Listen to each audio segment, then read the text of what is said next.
खंडेरायांच्या जे साधारण प्रतिकात्मक जे काही आभूषणं असतील त्याच्यापैकी आभूषणं चढवली जातात. गोफ हा एक मर्दाचं लक्षण आहे, एक मॅनली आहे, म्हणून तो गोफ वापरला जातो. बाजूबंद जो आहे, खंडेराय हे एक योद्धा होते, वॉरियर होते आणि वॉरियर म्हणजे मसल्स.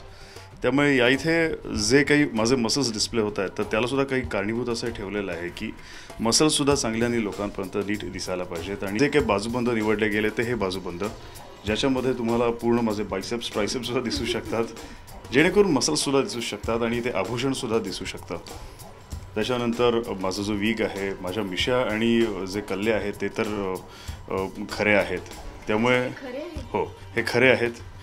मला सुद्धा वाटलं नव्हतं की त्या मिशांना एवढं नीट पिळू बसू शकेल वगैरे, पण कदाचित खंडेरायांनाच काळजी आहे की त्यांचं रूप पूर्ण जनमानसात रुजायला पाहिजे, त्यासाठीच त्यांनी कदाचित हा आशीर्वाद दिलेला असेल. कधी कधी त्या रूपात येण्यासाठी सुद्धा तो अवतार घ्यावा लागतो. जसं कोणी कोणी ते कॅरेक्टर प्ले करण्यासाठी आधीच दाढी वाढवतात, तर तुमचं तसं नाही आहे, तुमच्याकडे ऑलरेडी त्या मिशा होत्या.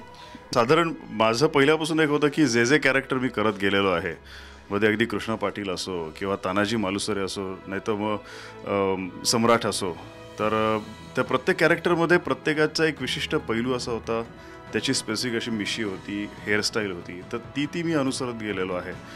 खंडेराय करताना सुद्धा मी विचार केला की जे जेजुरीला साधारण शेंद्री रंगामध्ये जे खंडेरायांचं रूप आहे, मोठे डोळे, छोटंसं नाक, गोबरे गोबरे गाल आणि त्या भरदार मिशा, तर त्या कशा येतील ह्या विचारत होतो.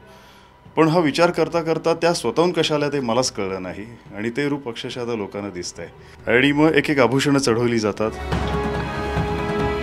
साधारण वॉरियरच्या आता खंडेराय शिकारीला जाणार आहे, त्यामुळे शिकारीसाठी जे त्यांचे बाजूबंद आहेत म्हणा किंवा त्यांचे जे आभूषणं आहेत ती आभूषणं चढवली जातात.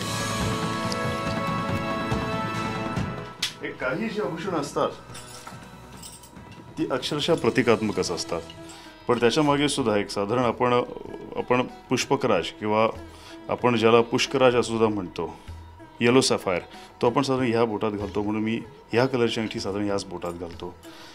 आणि असं करत करत जे खडे लोकांनी मानलेले आहेत, ज्या लोकांच्या भावना आहेत की ते खडे त्या बोटांमध्येच असायला पाहिजेत, तर मी सुद्धा भले ते खोटे खडे असले तरीसुद्धा मी लोकांच्या मानासाठी किंवा लोकांसाठी मी त्यांनी सांगितलं त्यानुसारच मी ते आभूषणं किंवा अंगठ्या त्या घालतो.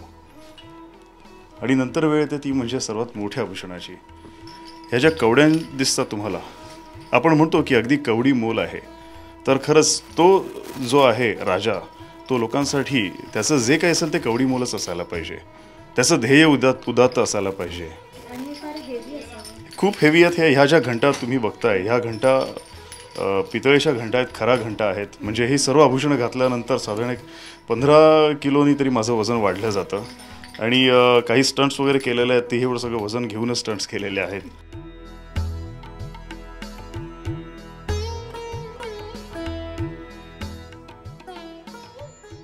जय मल्हार.